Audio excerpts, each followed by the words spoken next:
ka West Khasil District Badminton Association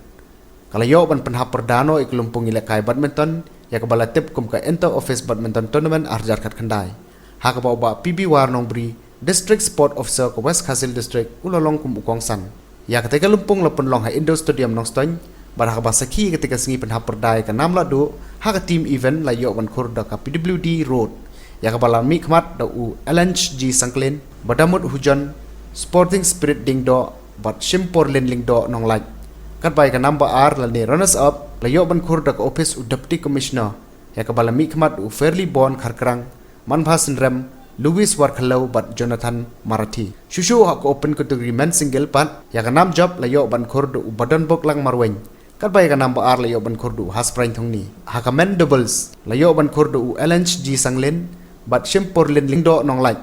kat bai ka number R layo ban khurda u fairly born kharkrang bat u manbha nong klau kabah kerdan officer pat